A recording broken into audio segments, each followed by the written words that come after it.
le sport, lorsqu'on dit que le sport c'est beau, ce n'est pas que beau. Le sport, c'est la vie, et la vie n'est pas que belle. Parfois, elle est difficile. Et pour vivre des moments beaux, il faut aussi pas passer par des moments qui sont difficiles parfois. Voilà.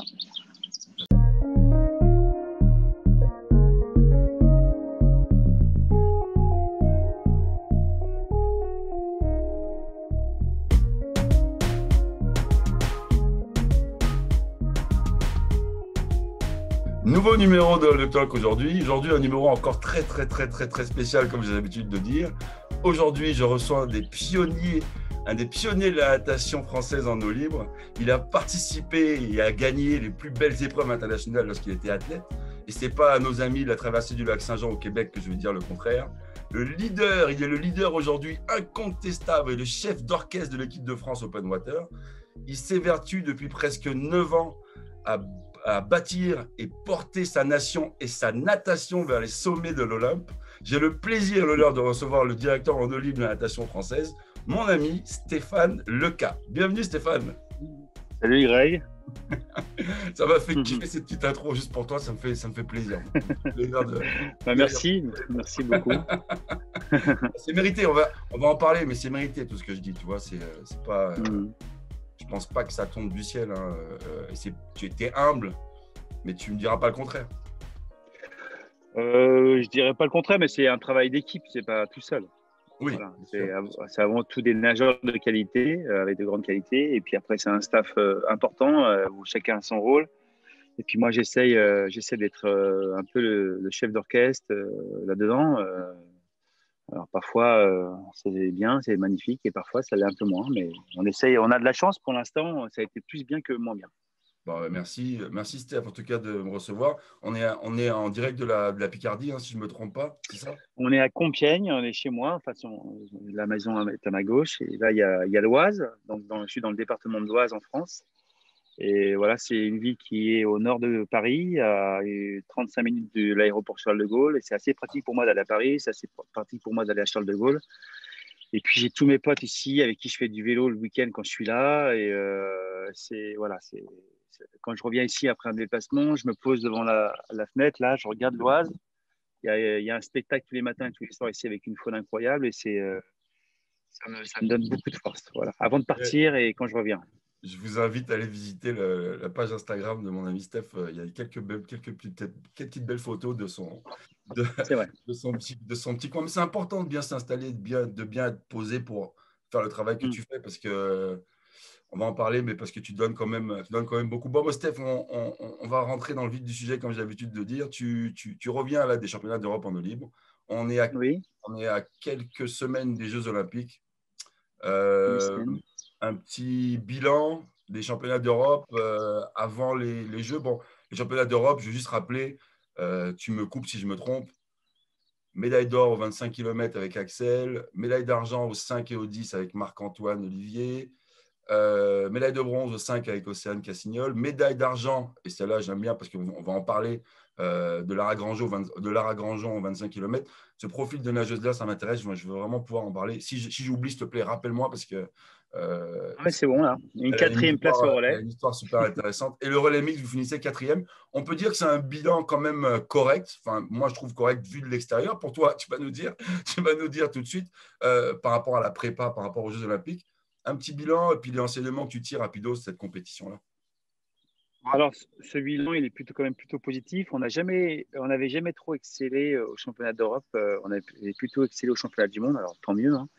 Là, c'est notre meilleur bilan sur un championnat d'Europe, qui plus est sur un championnat d'Europe qui est l'année des Jeux. Ce qui n'est pas évident. En plus, c'est en néoprène, donc ça sera complètement différent de ce qui se passait à Rio. Et donc, les nageurs n'avaient pas trop préparé la néoprène, contrairement à d'autres adversaires.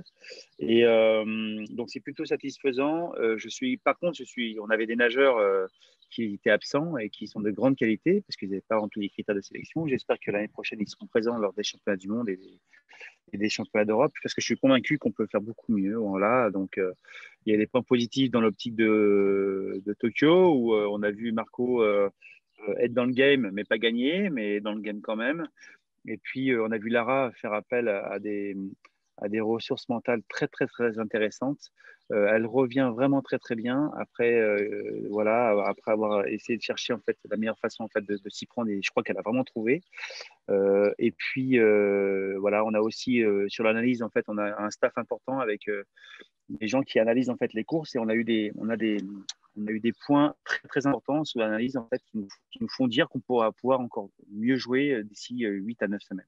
Ok, ok. Est-ce que tu veux partager ces petits points-là un petit peu ou tu gardes ça Bah, on a des nageurs en fait, qui ont réalisé les dernières parcours en fait, les plus rapides. Par exemple, Lara a été la nageuse la plus rapide sur les 750 derniers mètres. C'est pas anodin pour nous. Peut-être pour d'autres, ça ne l'est pas pour nous. Et donc, c'est la première fois que Lara, en fait, enfin, c'est la deuxième fois que Lara fait ça. Elle l'avait fait une fois en 2019 lorsqu'elle s'est qualifiée au jeu en finissant quatrième sur le 10 km. Et puis là, elle l'a refait avec l'année auprès en plus, ce qui n'est pas à son avantage. Donc voilà, c'est des points comme ça en fait, qui nous intéressent vraiment et sur lesquels on peut s'appuyer. Ok, cool. C'est vraiment donc c'est un bilan positif. Tu regardes bon, les Jeux Olympiques, on sait que ça se joue toujours à beaucoup de détails dans l'eau, en dehors de Mm. l'eau, dans la préparation dans le village, etc. Euh, donc, tu es prêt, hein? Ça fait longtemps que tu es prêt, toi. Oui, enfin, on essaye d'être prêt, de prévoir en fait l'imprévisible, même si aujourd'hui je sais qu'on ne peut pas tout prévoir et on ne peut pas tout maîtriser. Avant, j'essayais de tout maîtriser et j'ai compris que ce n'était pas possible. Mais c'est une force de savoir qu'on ne peut pas tout maîtriser. Mais par contre, ce qui est sûr, c'est qu'il faut avoir en fait les clés euh, pour, pour parer à toute éventualité, pour accompagner les athlètes dans leur projet olympique. Ok, alors on va parler un petit peu on va commencer par une page sombre par une page sombre qui, je pense, t'a beaucoup apporté à toi, parce qu'on s'en va vers les Jeux Olympiques. Quel point ou quelle leçon tu peux tirer? Enfin, qu'est-ce que ce que tu as vécu aux Jeux Olympiques à Rio avec Aurélie Muller? Tout ce qui s'est passé autour, on en a beaucoup parlé, toi et moi, à l'époque. Qu'est-ce qu'aujourd'hui tu penses que cette expérience-là va pouvoir t'apporter dans les prochains Jeux? Est-ce que tu penses qu'il y a quelque chose à tirer de ça pour toi aujourd'hui vers ces Jeux Olympiques-là? Ben, c'est sûr que chaque expérience, en fait, elle t'apporte, que ce soit positive ou négative. La difficulté avec une expérience négative, c'est qu'au début, tu ne vois pas trop le côté, on va dire, les opportunités que ça peut t'apporter, mais il y en a forcément, et il y en a. Alors, cette expérience vraiment qui a été très difficile, surtout pour Aurélie, hein, pour ses proches, et puis après pour nous, c'est que voilà, il y a un travail, on va dire, aussi politique à faire au sein de notre environnement, et il faut que les gens voilà, sachent qu'on est avec eux, l'ensemble des personnes qu'on est avec eux, que ce soit les officiels, les bénévoles, et puis qu'il faut faire attention à ça, à cette relation. C'est ça qui m'a un peu fait mûrir, en fait, c'est que la relation avec les officiels, tout ça, en fait, il faut l'entretenir, il faut discuter avec eux de façon à ce que on puisse en fait mieux communiquer avec eux. Et puis après, il y a aussi toute la partie avant la course où il faut essayer vraiment de faire attention à chaque détail. Et c'est vrai qu'à Rio, on avait un contexte sud-américain où j'avais dit hein, à l'époque que les Brésiliens sont fans de sport, comme tout dans l'Amérique latine, mais ils ont une conception de l'organisation qui est complètement différente de la nôtre, où même si nous on est latins, on est quand même un peu plus organisés qu'eux peuvent l'être, mais c'est pas une critique, c'est juste en fait qu'eux savent faire les choses, mais aussi dans l'urgence. Ouais. Et là, le problème, c'est que sur l'eau libre, c'était vraiment beaucoup trop dans l'urgence, où il devait y avoir un départ plongé, c'était un départ dans l'eau. Voilà, et le test event en fait n'avait absolument rien à voir avec celui des Jeux Olympiques. Le parcours était complètement différent, et puis l'arche d'arrivée était échouée sur la plage la veille de la course, quoi. Donc ils l'ont remis très très vite, et puis malheureusement on n'a pas pu vérifier comment était fait la fin de la course, et donc il y avait une problématique qui a été résolue en fait après par les garçons. Donc s'ils l'ont résolu pour les garçons, c'est qu'il y avait bien un problème, mais ils n'ont pas voulu prendre en considération par rapport à la problématique d'Aurélie. Après, sur la gestion humaine, c'est très difficile de gérer des moments comme celui-ci. Bien accompagné, c'est très dur. On fait de son mieux, mais parfois, c'est pas suffisant, parfois, c'est suffisant. Voilà. En tout cas, ce qu'il faut, c'est de donner son cœur et puis de mieux accompagner, d'accompagner le mieux possible. Moi, je sais pas si j'ai bien fait, j'ai fait de mon mieux. Peut-être que c'était pas suffisant, peut-être que c'était suffisant. Je parle d'Aurélie là. Ce que j'espère en tout cas de tout mon cœur, c'est qu'Aurélie, en fait, elle puisse être parmi les athlètes qualifiés aux Jeux Olympiques à Paris et puis qu'elle puisse exceller, puisque c'est son projet, exceller à Paris en touchant la plaque avec la Tour Eiffel sur sa droite, quoi. Voilà. Ce serait magnifique, c'est tout ce que l'on souhaite. Moi, je voulais lui rendre hommage. Ça fait plusieurs fois que je parlais dans mes émissions. Je trouve ça, pour moi, je l'ai rencontrée à l'époque. Elle n'était pas encore. Elle était venue nager avec Ranjak un petit peu au Canada, puis elle avait fait un stage avec nous en Amérique du Sud. Tout de suite, ce qui me frappe, c'est l'appétit qu'elle a, cette fille, quoi. Et puis, une fille, il n'y a pas de peur, là. C'est vraiment, non, c'est vraiment, waouh, incroyable. Et puis, quand j'ai vu que c'est passé au jeu, tu files, tu suis, quand tu suis ce genre de choses et tu aimes le sport, c'est sûr que ça touche. Donc, grosse pensée pour elle. Moi, je lui souhaite le meilleur. Puis, ça serait vraiment beau qu'elle, putain, sérieux, si elle pouvait aller chercher un truc, ça serait. Mais pour moi, perso, et comme beaucoup d'autres fans de la natation française, je pense qu'elle est troisième aux Jeux Olympiques. Comme elle l'a dit, l'autre, Deuxième. deuxième, pardon. Elle est Deuxième. deuxième. Elle est deuxième. Elle est deuxième. Excuse-moi. Ouais, elle est deuxième. Pour moi, elle est sur le podium. Ben, Voilà. bien sûr, nous aussi. Moi, je crois que c'est l'une des premières phrases que je lui ai dit quand on s'est vu après. Je lui ai dit, voilà, tu restes ici pour moi, tu es vice-champion olympique, mais voilà, c'est quand même très difficile à accepter et j'espère qu'elle a réussi à accepter. Et même si, est-ce qu'on peut vraiment accepter ça, j'en sais rien. Quoi qu'il en soit, elle a fait une force de prouver qu'elle était l'une des meilleures nageuses au monde de l'histoire de l'Oli, puisque l'année d'après, elle est double championne du monde une fois en individuel, une fois en relais et Ça vice-championne peut du le monde sur rappeler. 5 km. Donc, Ouais. je Donc, veux c'est dire, ça, très c'était fort. costaud déjà. Dans sa tête, déjà, tu vois, elle a Bien un genou à sûr, terre, elle prend la grosse claque. L'année d'après, elle est quand même championne du monde, elle est hein. présente. Ouais. Là, elle nage Santa Fe où elle fait troisième sur un 57 km où elle nage 9 heures où les conditions étaient extrêmement difficiles. Voilà. Donc, bon, voilà, c'est une taulière, quoi. Respect. Respect. Mm. Dédicace, Respect. dédicace, Madame Muller. Voilà. Donc, on continue. Tu parlais de politique. Cet aspect-là, l'aspect politique un petit peu. Donc, toi, tu penses que ça a manqué avant Rio? C'est une partie tu penses, dans les rapports avec les officiels que tu as eus? Parce que bon, En fait, ça manque, j'ai envie de dire, ça manque à l'échelle nationale française. C'est-à-dire que tu regardes en fait dans le board en fait des différentes fédérations internationales, que ce soit en fait CIO, que ce soit dans les fédérations internationales, les Français sont très peu présents. Et c'est voilà, aujourd'hui en fait le sport de haut niveau, c'est moi je l'ai découvert, hein, les Jeux Olympiques, c'est pas seulement du sport en fait, c'est aussi en fait des, des relations politiques quoi. Et donc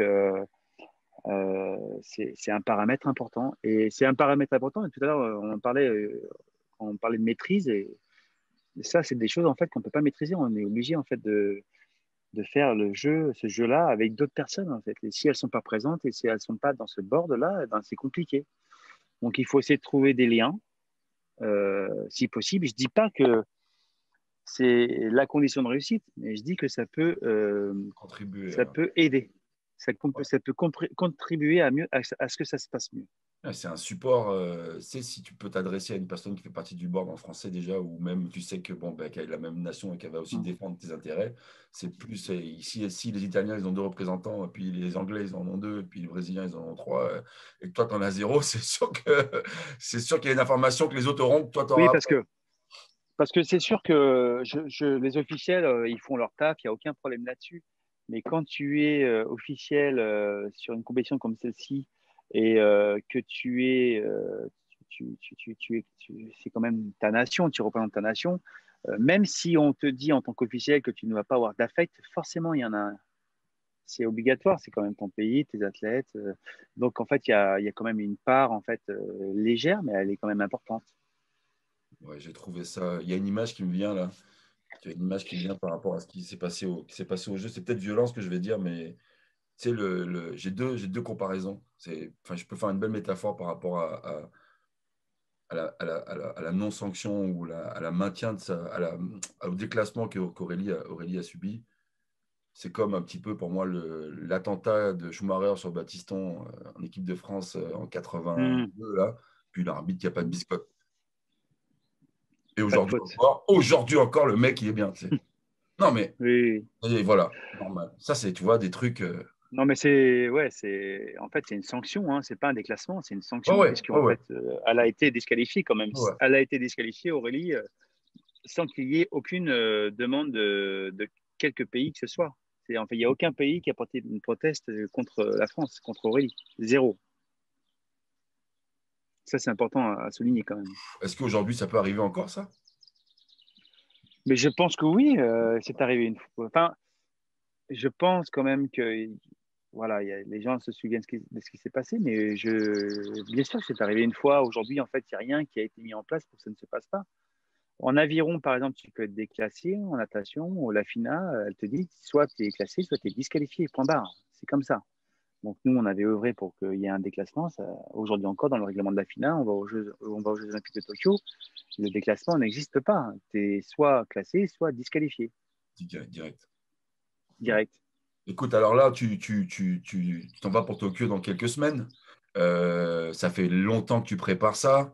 J'imagine que tout sur place avec ton équipe, ça a dû être un travail d'arrache-pied pour c'était les bonnes installations, la durée du transport, pour aller au site d'entraînement avant la compétition, pendant la compétition.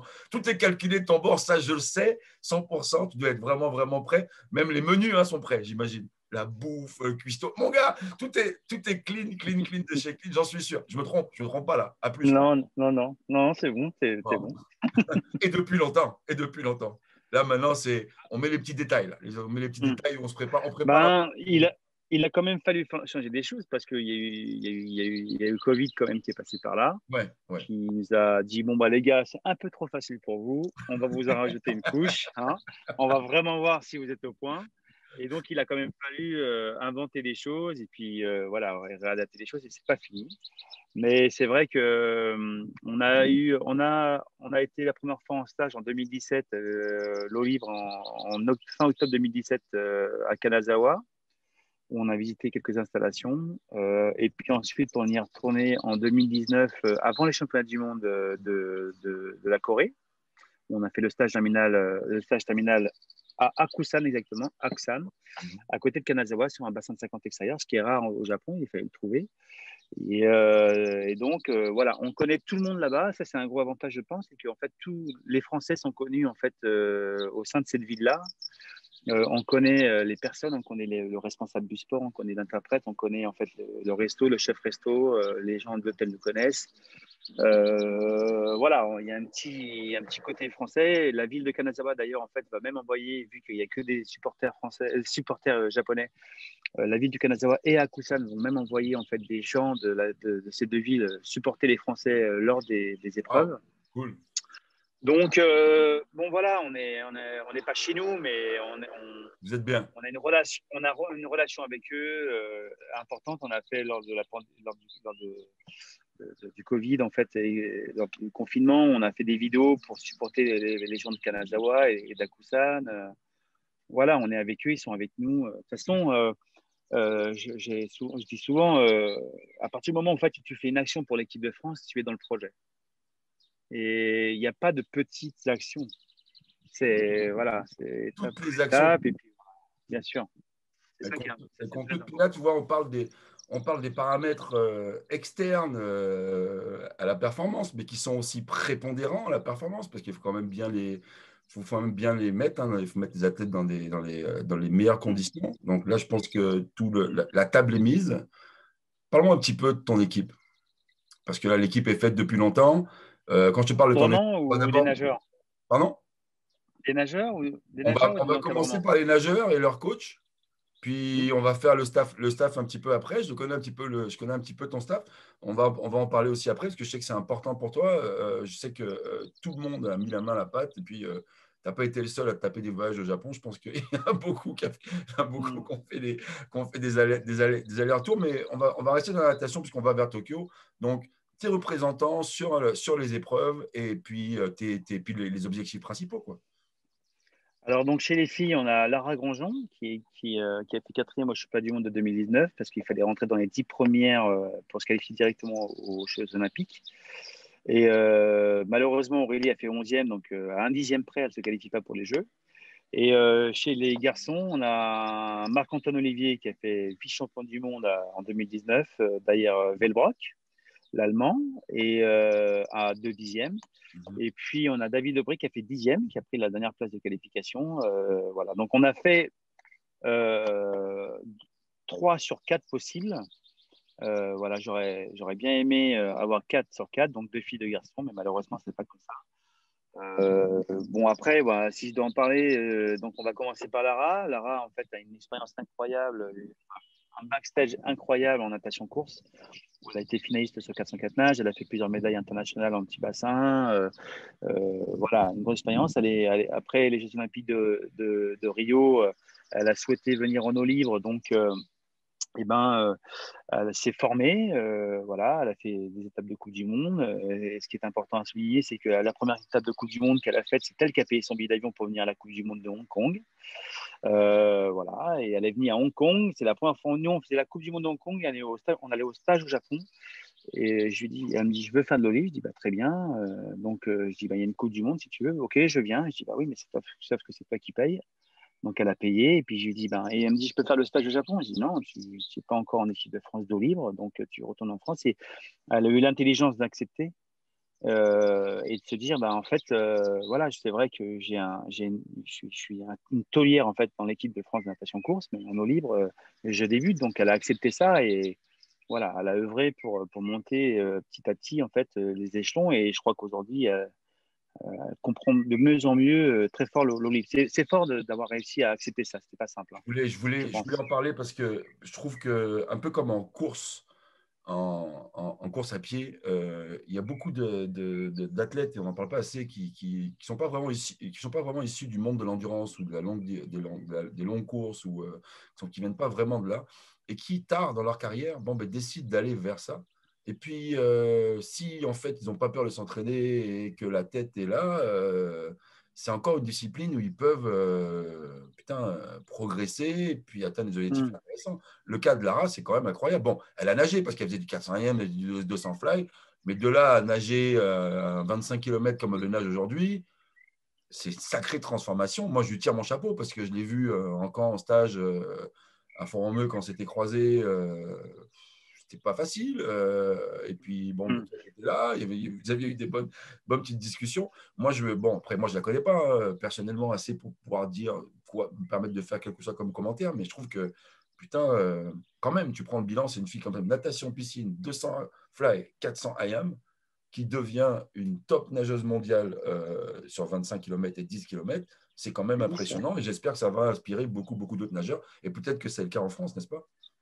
C'est le cas en France de plus en plus, c'est le cas à l'échelle internationale, hein. Quand tu regardes Patineri, quand tu regardes Velbrock, voilà, quand tu regardes David Aubry, tu regardes Marc-Antoine, en fait, ils excellent en fait en bassin et ils excellent en eau libre. Donc moi, j'avais imposé un temps de préqualification, et c'est toujours le cas maintenant pour entrer en équipe de France en bassin avant de se qualifier en eau libre, déjà en 2014, parce que j'étais convaincu de ça.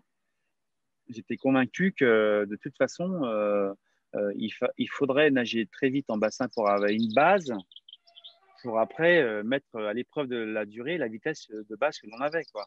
Bon, après, c'est sûr qu'il y a les vagues, il y a le placement dans le groupe et tout, mais ça, on a un staff, on a des gens d'expérience qui savent apprendre ça.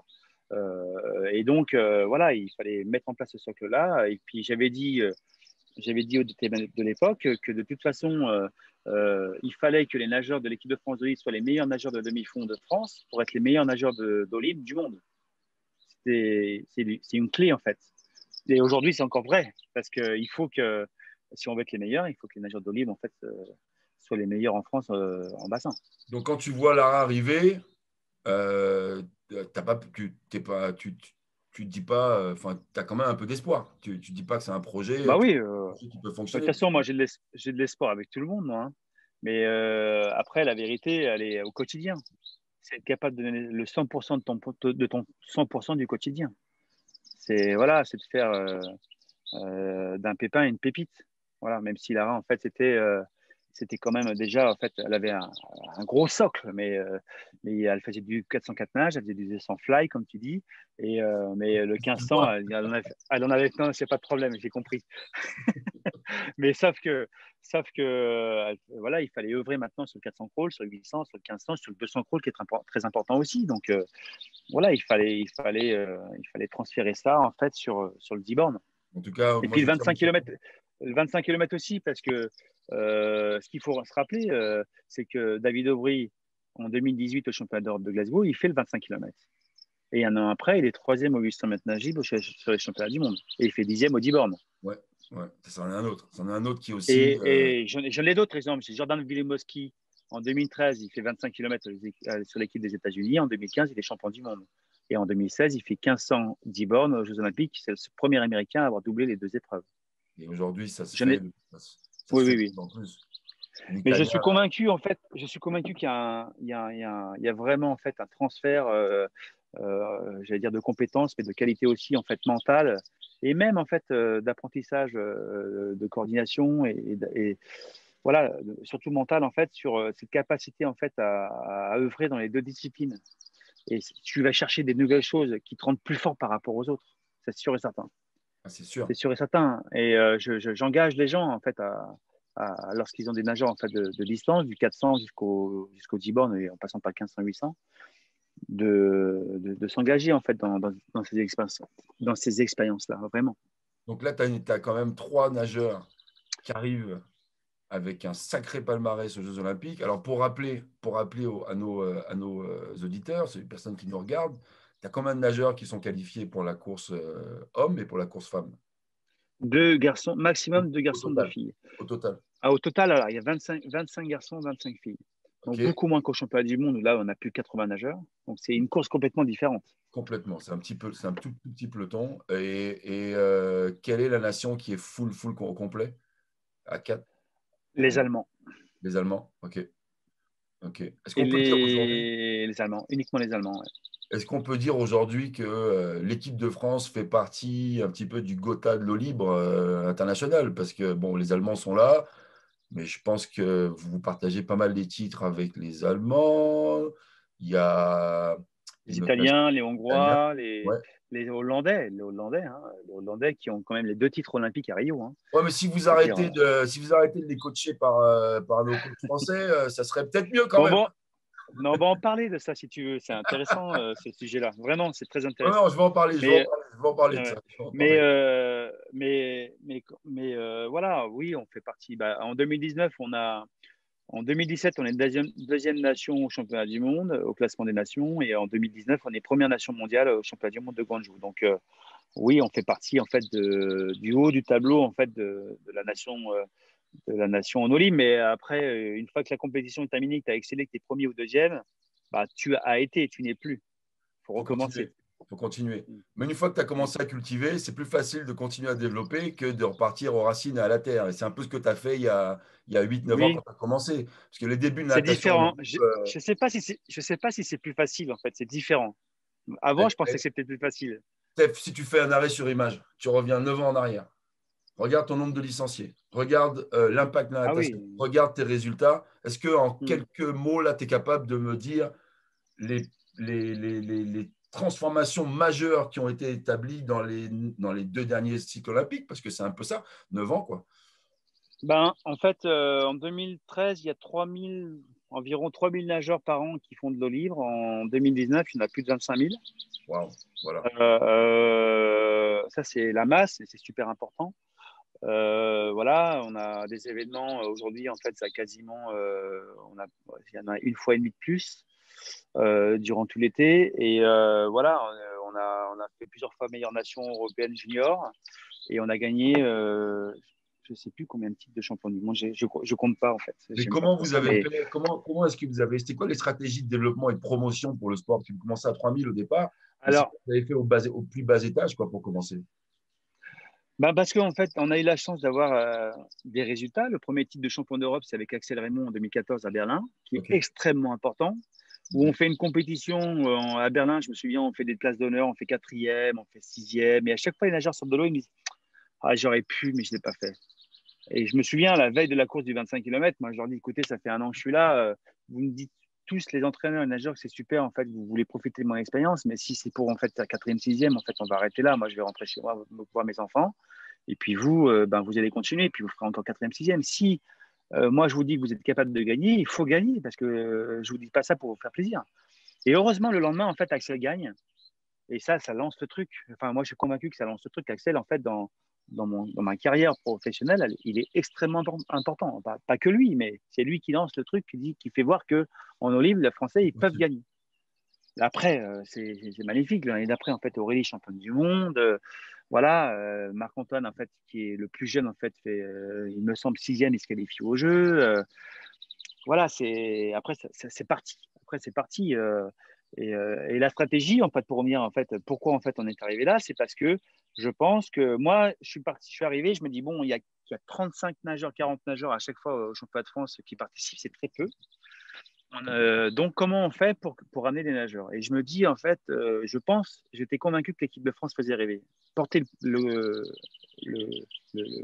rapport de son pays, en fait, du côté gauche, je suis convaincu encore convaincu encore aujourd'hui que ça fait Alors, quelque chose. je t'arrête tout de suite, Steph. Ouais.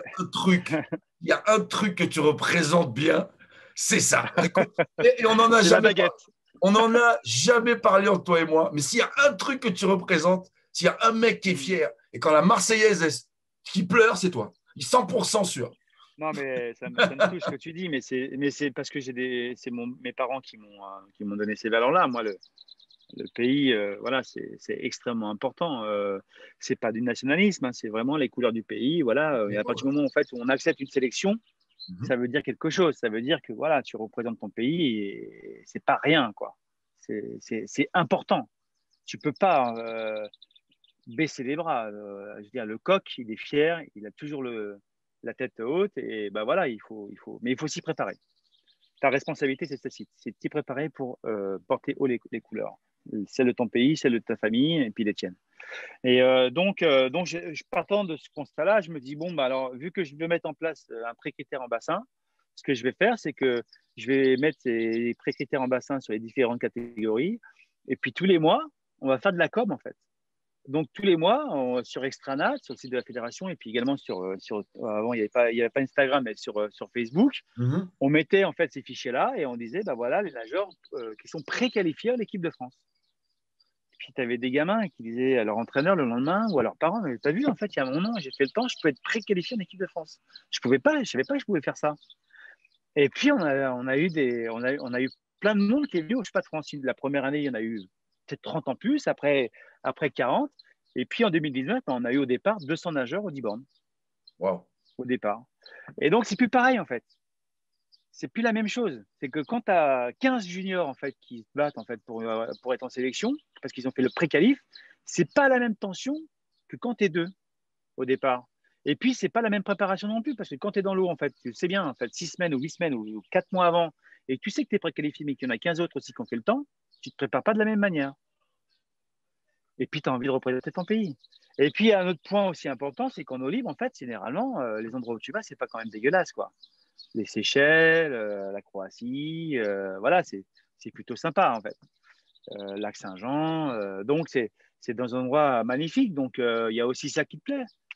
Donc, je pense que. Et puis, on est une discipline, comment dire, dans le mouvement. C'est-à-dire, en fait, on est dans un bassin naturel, c'est très écolo. Donc, voilà, je le vends bien. Hein. Ouais, putain, sérieux. Oh, Steph, tu m'as donné envie d'y aller, man. Écoute, Non, mais bon, j'ai vu voilà. dans tes vidéos, j'ai vu Voilà, dans tes la vidéos, tu le stratégie. vends bien. J'ai vu Malia Metella se taper des entraînements en distance dans le gelé, en néoprène avec vous, les gars. Mais je vous dis, mais si Malia, championne olympique médaillée olympique 50. Vice 50, champion olympique. vice-champion olympique du 50 mètres nagé, il est en train de se taper là. Moi, je t'écoute, là, mon gars. J'avais envie d'y aller. Hein. Non, mais bon, voilà, en fait, la stratégie c'était celle-ci. Et en fait, a priori, ça a bien fonctionné. Et puis, tant mieux. Et aujourd'hui, après, il faut se réinventer parce qu'on ne peut pas faire que ça. Et donc, voilà. Super. Non, mais c'est vraiment super. C'est important de parler de ça parce qu'au Québec, on est aussi dans cette. L'eau libre, on a beaucoup aimé ça. On aime beaucoup ça au Québec, mais le niveau de la natation en eau libre n'est pas encore très, très, très, très, très, très fort. Et je pense que le directeur technique essaye de rectifier ça, mais aussi développer la natation en offrant plein, plein de possibilités. J'ai Xavier Dernay qui s'occupe aussi maintenant un petit peu, qui participe aussi un petit peu à la fédération de développement de libre avec les directeurs techniques. Donc, il y a des choses comme ça qui commencent à évoluer, mais oui, les critères en piscine sont de plus en plus importants et on voit bien que maintenant, le haut niveau, le dernier kilomètre des grandes courses te montre que les mecs qui terminent, ce n'est pas des moyennes d'il y a 20 ans, hein, ou d'il y Ah bah a… non, ce qu'il faut savoir, c'est que le dernier 1500 mètres en, fait, en eau libre, en fait, il se fait en 1 de moyenne. Hein. Ouais. Il n'y a pas de mur. Hein. Il n'y a pas de mur, il n'y a pas de ligne d'eau. Non, non, c'est du sport. Hein. Vraiment, vraiment, vraiment. C'est autre chose que moi le dimanche quand je prends mon vélo. Hein. C'est pas la même chose. Écoute, je voulais revenir sur un Voilà. sujet qu'on a commencé à aborder tout à l'heure, parce que dans ton développement, dans ce qui arrive à la natation, évidemment, il y a des centres d'entraînement importants en France qui contribuent au bon développement de la natation.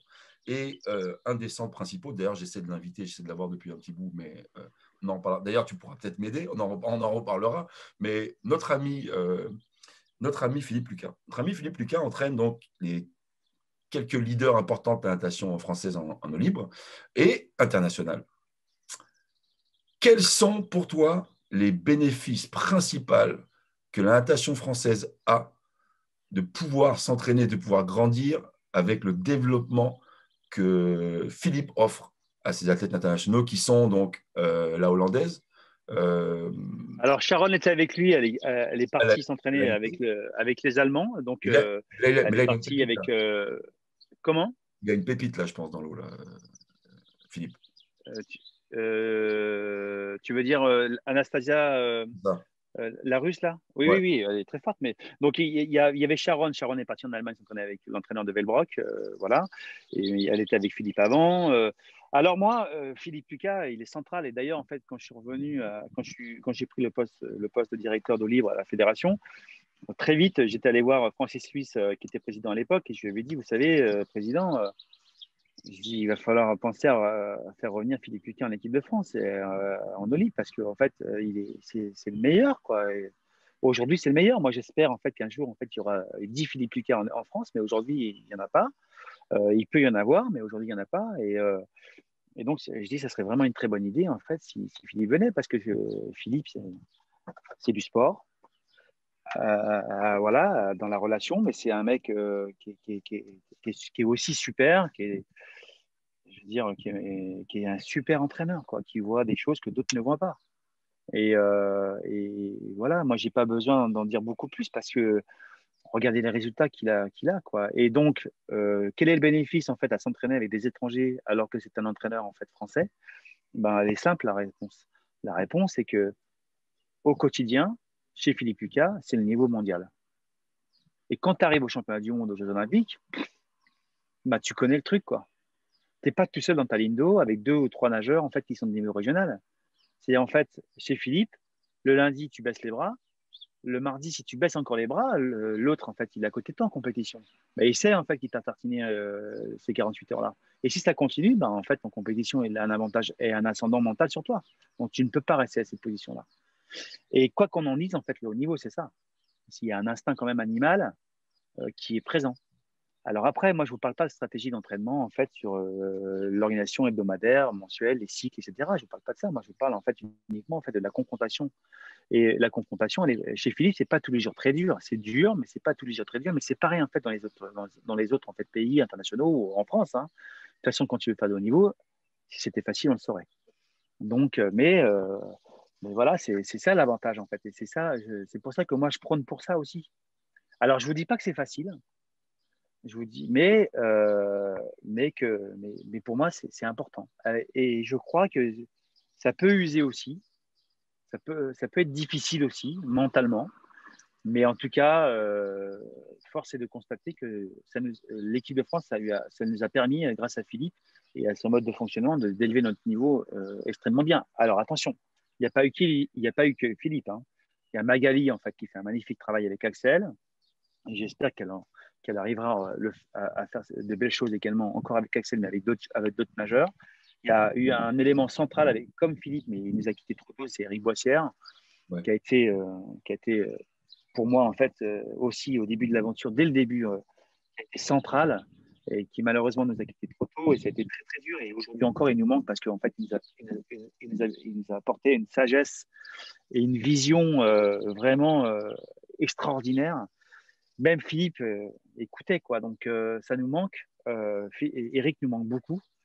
Voilà. Et puis, on a d'autres entraîneurs en fait qui sont super importants en fait sur la France. Aujourd'hui, on a le TOEIC avec un Nicolas Castel en fait qui a beaucoup de travail en fait avec d'autres nageurs, mais qui œuvre beaucoup pour l'eau libre avant qu'il prenne le positionnement qu'il a aujourd'hui. On a Brest, à Dunkerque, Rouen, donc à Montpellier avec Philippe, sans doute à Martigues prochainement. Et puis, donc voilà, je m'appuie sur les gens en fait on a aussi l'entraîneur de Saint-Germain-en-Laye en fait qui est très important, Mickey qui est à Massy. Voilà, j'ai un pôle de personnes en fait extrêmement important sur lesquels je m'appuie. J'aimerais en avoir beaucoup plus, bien sûr, mais ce sont des gens de confiance avec qui je travaille. Et donc, c'est sûr que Philippe, il a beaucoup, beaucoup apporté, quoi, parce qu'il a une grosse expérience. Vous vous rendez compte un peu? Pour moi, ce serait une erreur en fait de ne pas travailler avec lui. Alors, Philippe, si tu pouvais partager avec nous, vraiment, en fait, j'ai deux petites questions. Une un peu plus coquette, on va garder la coquette pour après. Mais la première question, ce serait si tu as une chose que tu as appris de ce mec, une chose, à le côtoyer, à le regarder travailler, à fonctionner avec, Alors, c'est assez paradoxal ce que je vais dire, mais l'agilité. On a l'impression que Philippe, c'est rigide, et ça l'est des fois, vraiment. Mais il a une capacité à être agile également avec les athlètes, c'est extraordinaire. Et donc, voilà. Et ça, moi, il y a eu des fois où j'étais quand même beaucoup plus rigide que lui l'était. Et il m'a appris, en fait, cette capacité et cette réflexion à avoir, en fait, de dire, bon, voilà, il y a ce fonctionnement-là, en fait, cette rigidité-là, mais est-ce qu'on est vraiment obligé, en fait, de la garder et jusqu'à où on peut, jusqu'à où on peut un peu la courber pour aller là où on veut? Parce que tout le monde ne fonctionne pas pareil. Et il y a des moments de vie chez l'athlète ou chez l'entraîneur où il y a des choses qu'on peut pas classer en fait. On peut pas les amener dans cette rigidité en fait, dans cette voie.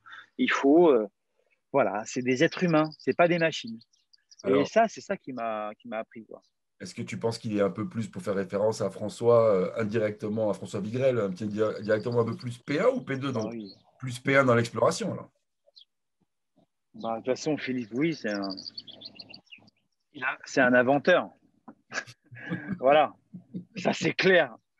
Ah bah c'est clair, hein, c'est un chercheur d'or, c'est un inventeur, il est très très fort là-dessus, hein. La première chose que Philippe fait, sans trop rentrer dans les détails, hein, mais la première chose que Philippe fait le matin quand il voit venir ses nageurs, c'est de regarder la façon dont il marche. Oui, oui. Mais c'est marqué nulle part ça. J'adore. Mais voilà, Regarde, allez. tu- Ok, ça te dit voilà. beaucoup, ça te dit beaucoup, ça te dit beaucoup. Bah oui, bah oui.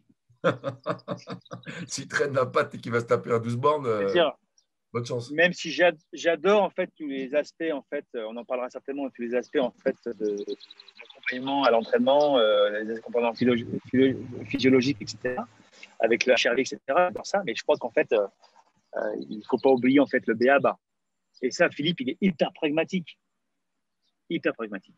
Waouh, waouh, waouh. Et si tu avais allez, un ou deux souvenirs à partager avec lui, où vraiment, vraiment il t'a fait halluciner, enfin, que tu peux partager d'ailleurs, parce que est-ce qu'on peut tous Hmm. le partager? Je ne suis pas sûr, mais que tu pourrais partager. Euh, non, oui, il y a des choses, mais des choses que je ne peux pas trop les partager parce que des fois, ça va très haut quand même. Mais non, non, ce que je peux vous dire, je vais vous dire un truc. Alors là, c'est pas dans le travail, mais c'est côté perso, c'est que mon papa en fait est parti au mois de décembre, enfin au mois de janvier. Ok. Et quand Philippe a appris qu'il a été malade, ça a duré un petit moment.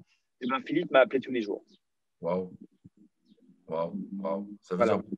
Ça veut dire beaucoup. Ça veut dire beaucoup. Ouais. Vraiment, vraiment, vraiment. Ouais. Mais c'est un mec qui, je pense, quand tu l'as à côté de toi, il est à côté de toi, il fait pas semblant, quoi. Il est là. Ouais, ouais, ouais. Après, il est dur, hein.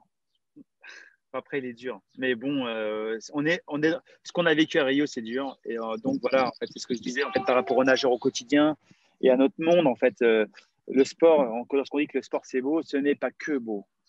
Le sport, c'est la vie. Et la vie n'est pas que belle. Parfois, elle est difficile.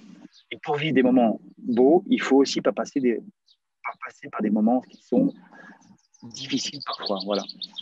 Ça fait partie du truc. Ça fait partie du cheminement. Voilà. Pas de succès sans obstacle. Alors, je continue un petit peu. Dans ton équipe, il y en a un que je connais bien et j'aime bien. Donc, j'aimerais que tu me parles un petit peu de lui. C'est l'homme peut-être le plus discret, un des plus discrets de ton équipe de France. Parle-moi un petit peu de ce que Robin Plat a pu apporter un petit peu à tout ça dans ton équipe. Et quel rôle il joue en fait Bon, pour la première il fois. y a un élément central quand même, en fait, dans le fonctionnement, c'est quand même Julien Issuil, qui est le Oui, PM. on va en parler. On va parler de Julien. D'accord. On va Et parler de sans Julien, il n'y a rien. Je t'oublie pas. Voilà. Je n'oublie pas Julien. Julien, Rémi Diotois, Agnès voilà. Mais bon, Robin grande compétence, très jeune, mais grande compétence, une fougue incroyable qu'il faut canaliser. Je le dis parce qu'il le sait, qui réagit très vite, mais qui de moins en moins vite parce qu'il regarde maintenant. Il est papa Et moi, maintenant. j'ai adoré. Hein? Il est papa maintenant. Ça Oui, va. oui. Oui, oui, avec la petite Paloma. Mais voilà, c'est comment dire. Voilà, moi, j'adore Robin. C'est le responsable en fait de l'optimisation des moyens d'entraînement. Et j'ai dit volontairement optimisation des moyens de l'entraînement parce que un jour j'ai écrit optimisation de la performance et j'ai reçu un mail de Claude Fauquet qui m'a dit Stéphane, si je peux me permettre, parce que j'étais formé par Claude, il me dit on n'optimise jamais une performance parce une performance, elle se c'est quelque chose, c'est un peu de l'art en fait, ça se construit, c'est l'athlète qui l'a fait. Nous, on ne peut pas optimiser quelque chose en fait que l'athlète en fait construit, en fait invente. Et donc maintenant j'essaie de faire attention quand je le dis. Et donc voilà, donc il est là en fait et il accompagne et surtout en fait ce qui est important c'est que Robin il a compris que il y a voilà, on parlait de Philippe et d'autres entraîneurs en fait on prend ou on prend pas mais en fait il propose, il est force de proposition pour optimiser. On est à 85% en fait d'optimisation en fait des moyens d'entraînement pour que l'athlète soit meilleur. Et ben s'il peut apporter 85,1 demain, bah c'est super. Et donc ils proposent et après ils prennent ou ils prennent pas. Voilà. Et s'ils prennent, ben, on accompagne. C'est ça qui est important. Et moi, j'ai toujours fonctionné avec des gens en fait qui pouvaient nous apporter ça. Et là, Robin en fait est avec moi depuis un long moment maintenant. Je blague parce que je lui dirais, tu verras quand tu iras uniquement avec la natation course, il ne faudra pas que tu oublies en fait avec qui tu as commencé. Donc c'est une blague entre nous. Mais voilà, c'est quelqu'un d'important. Mais avant Robin, il y a eu Inigo Mujica qui est une référence mondiale de la physiologie, Très fort, très fort. qui nous a beaucoup apporté. Quelques-uns, Et moi, et puis, il y a Anaël Aubry aussi, qui est dans le même registre, qui est français, qui travaille beaucoup avec différentes équipes, en fait, à caractère physiologique, et qui travaille encore pour nous, qui sera encore avec nous cet été. Et ouais, Robin, il est très important, et il sera là avec nous au jeu, et voilà, sur la récupération, sur la compréhension, en fait, de l'état physiologique des nageurs, voilà. Et il travaille en binôme énormément avec quelqu'un que je suis fier d'avoir dans l'équipe, c'est Frédéric Barral. Ok. Fred Barral qui est avec nous depuis 2000, si je ne me trompe pas, 2017, voilà. Et Fred fait un travail extraordinaire en fait sur tout ce qui est bioméca et analyse de la performance. On a un système d'analyse de performance des athlètes au monde, je pense, qui est très singulier et incroyable. On connaît toutes les performances avant les courses en fait de chaque nageur. On sait exactement en fait comment ils se sont pris durant toute leur carrière sur toutes leurs courses. Quelle position ils étaient régulièrement, où ils se placent en fait en début de course, en fin de course, comment ils s'y prennent, là où ils respirent, où ils ne respirent pas. Enfin, bon, bref, Wow, c'est un c'est gros un travail. travail incroyable. Tu Oui, fais ça oui, sur l'opposition aussi? ouais. Ouais. Wow. Non, c'est Fred qui fait ça, c'est extraordinaire. Wow. Et donc voilà, en fait, on a vraiment des gens en fait Ouais, Fred, il est super, super, super Donc lui, il joue un important. rôle vraiment. J'aime bien. J'aime ça. J'aime ça que tu me parles un peu plus de ça. Là, tu peux sans me donner trop de détails parce que si c'est une arme secrète, faut pas rentrer. On va pas rentrer dans les détails. Mais waouh, donc ça, c'est du travail d'analyse vidéo. C'est du travail Oui. donc analyse vidéo, chrono. Il regarde tout, les 400, Ouais. 500, 800, 1000 derniers mètres. Où il se positionne au début, où il se positionne à la fin. C'est un travail de malade, ça. Ouais, c'est un gros travail de la part de Fred qui est accompagné avec Robin aussi. Et puis voilà, Waouh. c'est d'une richesse incroyable. C'est d'une richesse incroyable, mais ça nous aide pas seulement en fait pour regarder les autres, ça nous aide aussi à comprendre comment on doit définir nos critères de sélection, parce que et d'argumenter aussi, parce que quand on dit en fait que pour une équipe de France, qu'on a par exemple 15-18 et que on te dit que c'est trop dur pour te qualifier sur le Liban en grand bac, et que tu dis bah oui, mais en fait les 10 premiers en 2000, je dis n'importe quoi, en 2016, si tu fais la moyenne en fait des 10 premiers sur le temps de 1500, c'est 15-8. Ben, on est encore trop facile par rapport au dixième. Donc, on a de la marge, en fait. Ouais. Alors, 15-18 en grand, bon, allez, on n'est pas loin du record du monde féminin, qui est 15-22, mais, ouais, je suis désolé, mais c'est tellement vrai. Mais quand même, c'est quand même pas mal, en fait, 15-18 en grand bac, quoi. Tu fais bien de le rappeler, c'est juste devant le record du monde féminin. Ça va te faire chier un petit peu quand même, parce que ce critère-là, tu vas le descendre. C'est garanti, tu vas le descendre. De 15-18, si ta natation va comme tu veux, tu amènes ça à 15-5 demain matin, toi. En fait, la difficulté en fait, de ma position, c'est que les gamins, tous les gamins qui sont proches de l'équipe de France, qui sont en équipe de France, je les adore, et les entraîneurs aussi. Et en fait, cette part affective, en fait, j'essaie de ne pas l'avoir parce que je sais que le haut niveau, en fait, il est impitoyable, comme Dallas. Et, et donc, je peux pas, il faut pas que je baisse la garde, en fait. Et c'est difficile, hein, pour moi qui suis quand même, j'ai un côté affectif, même si on me dit que je fais peur des fois. Vraiment, c'est obligatoire parce que, en fait, si je veux que les athlètes, en fait, ils continuent à vouloir progresser, à rentrer en équipe de France, bah, il faut jouer sur là-dessus. Donc, je pense que sur cette jauge, en fait, il faut, selon les périodes, en fait, durant la période olympique, sur ces 4 ans, bah là, il reste plus que 3 ans, il faut là-dessus. Mais il y a un moment donné, en fait, il faut appuyer, quoi. Ah ouais, faut franchir les paliers comme ça, parce que là, si le haut niveau, tu me dis que c'est 15-8 à la fin, ouais. Je sais plus si c'est 15-8, mais ça peut être 15-8 comme ça peut être 15-01, je m'en souviens plus. Ouais, non, Il non, faudra non. demander à Fred. Non, mais Mais c'est bon, voilà, en fait. très rapide. Donc, le reste de ton équipe, parlons un petit peu. Et là, tu l'as mentionné. Alors, moi, je ne connais pas du tout notre directeur technique national, donc Julien Essoulier. J'ai été dans une discussion parce que j'ai invité donc Claude Fauquet dans un de mes épisodes. On a parlé un petit peu. Claude était un petit peu amer par rapport mais ça, on en reparlera un petit peu aussi si on a le temps, là, au manque pas de. Lui, il aurait voulu aider, pouvoir aider parce qu'il voit la merde par rapport au résultat de la natation et comment la natation est par rapport à ce que ça a été. Je pense que ça lui tenait à cœur que ça continue, et la natation française en piscine a souffert un petit peu. C'est en train de remonter. Heureusement qu'il y a la natation en eau libre, parce que Ouais, c'est quand même vous qui tenez encore, je pense, la dragée haute de la enfin, natation. oui, mais c'est très fragile tout ça. C'est d'un C'est fragile, championnat à un autre, ça peut ça se vraiment tient à deux basculer. résultats. Ça se tient à deux médailles. Donc, bon, je suis très voilà, Mesuré là-dessus. mesuré là-dessus. Ouais, ouais. Ok. Bah alors, Ben, en fait, moi, j'adore. Ben, Claude, tout le monde, c'est un secret pour personne. C'est quand même, pour moi, en fait, quelqu'un en fait, de très, très important qui m'a fait grandir intellectuellement et en tant que comme, en fait, dans ma mission personnelle. Donc, voilà, c'est vraiment quelqu'un d'important. Et moi, je regrette, en fait, qu'il soit pas présent avec nous. Mais après, bon, ben, voilà, en fait, moi, je suis pas directeur technique national. Donc, c'est pas moi qui choisis les hommes. Et tout à l'heure, si je dis en fait qu'il y a une personne centrale, c'est parce que Julien, quand il est arrivé, en fait, déjà, il m'a gardé à cette position. Et s'il avait, il avait le choix aussi en fait de dire à Stéphane, en fait, je souhaite qu'on arrête. Et il l'a pas fait. Et puis, bah, en fait, ce qui est important, c'est que bah, voilà, c'est Julien le patron de l'ensemble de la direction technique et que voilà, si Julien en fait il n'est pas avec nous, il n'est pas avec moi, en fait, ça peut pas fonctionner quoi. Donc, forcément, vu qu'on est tous les deux des passionnés, avec Rémi Diotois, et ben, avec Agnès également, et ben, si on n'est pas en phase ensemble, on ne peut pas réussir. Donc, on n'est parfois pas d'accord. Et parfois, comme dans une grande famille, il y a des choses qui ont du mal à passer, mais voilà, mais ça se passe super bien et heureusement parce que sinon, ça serait trop difficile. Ok. Moi, j'ai vécu une période pas facile en 2016. Je peux vous dire que c'était compliqué, quoi. Ouais. Donc c'est clair que ton DTN, de toute façon, tu ne serais pas, la natation dans nos livres ne serait pas là où elle est aujourd'hui si on ne te donnait pas les moyens de le faire. Et je pense Oui, que lui oui, contribue à te donner les moyens, à t'aider à développer quand même la natation en eau libre. oui. Et puis il y a des élus, les présidents. Voilà, c'est un ensemble de personnes, bien sûr. En fait, des fois, on est critique sur l'un, sur l'autre.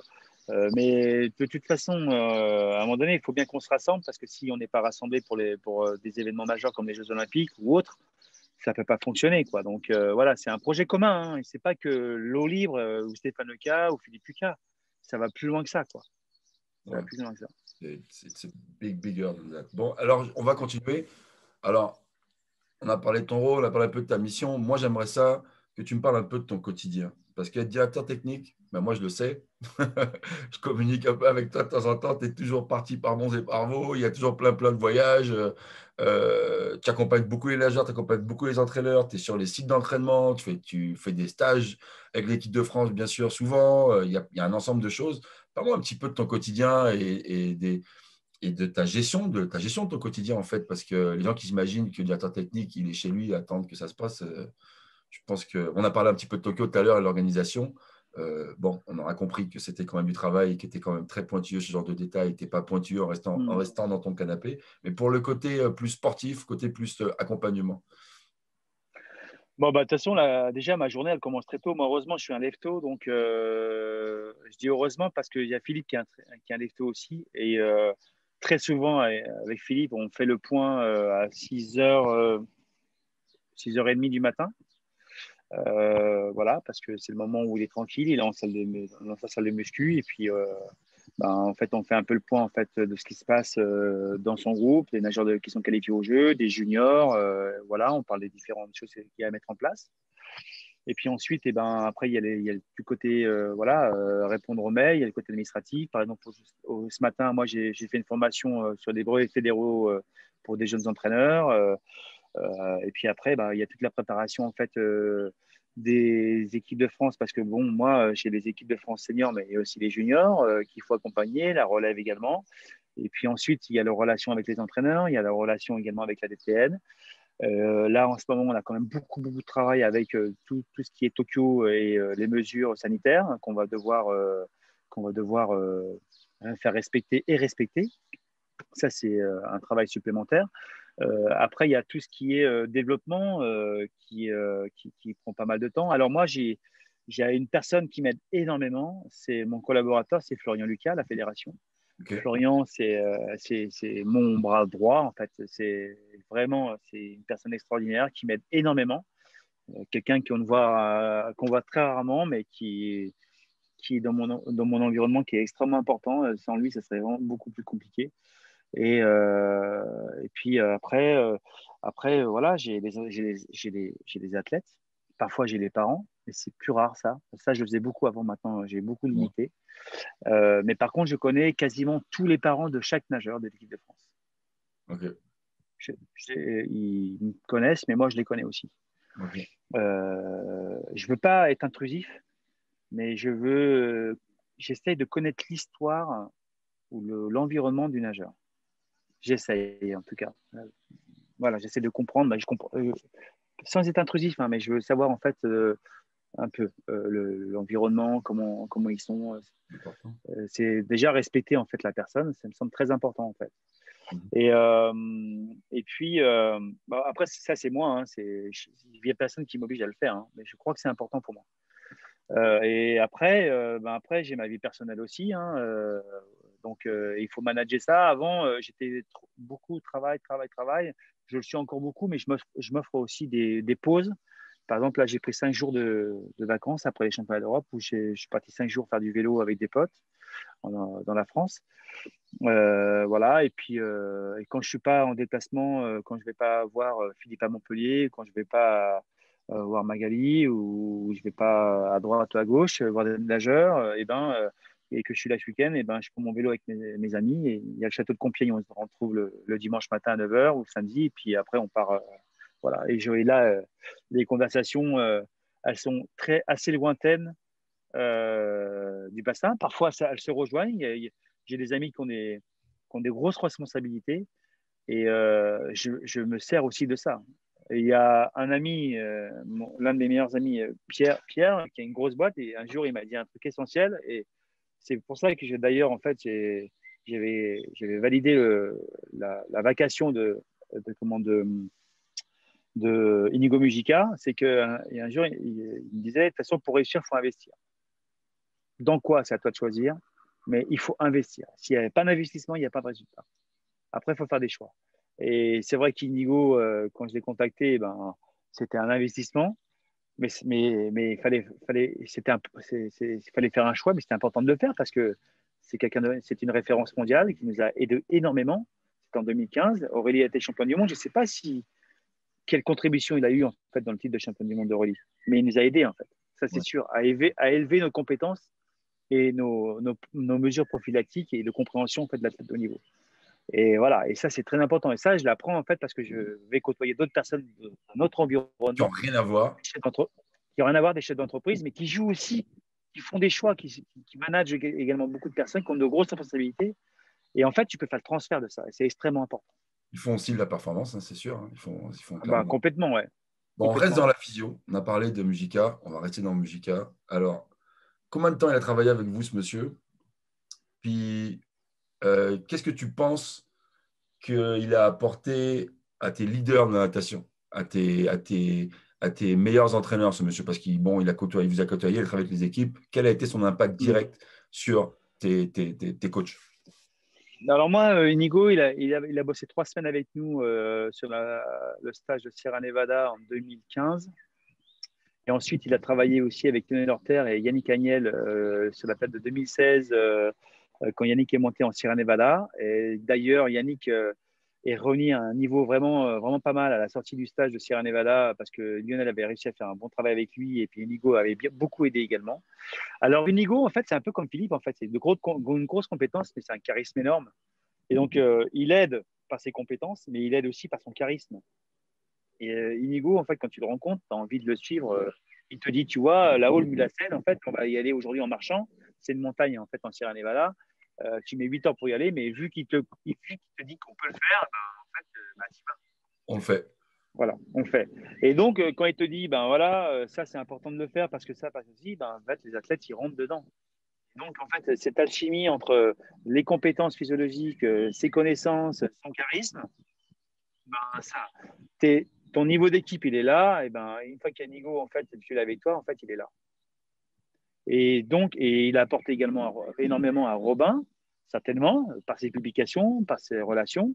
Et c'est ce qu'on essaye de faire aujourd'hui, en fait, avec notre équipe. Là, Inigo, en fait, il est contractualisé avec l'équipe d'Espagne, ce qui est tout à fait normal parce que il est pas. Alors, il n'aime pas que dire qu'on est espagnol, il est avant tout basque. Mais bon, voilà, il ne faut pas se tromper, il faut faire attention à ce qu'on fait, sinon on peut avoir des problèmes. Mais bon, voilà, en fait, c'est cette alchimie, en fait, de ses compétences, de cette personne, en fait, qui permet en fait d'élever ton niveau, en fait, de ton équipe. Moi, je l'ai eu en cours ici. Il est passé. J'ai quelques-uns de ses livres. C'est un très super mec, vraiment. Oui.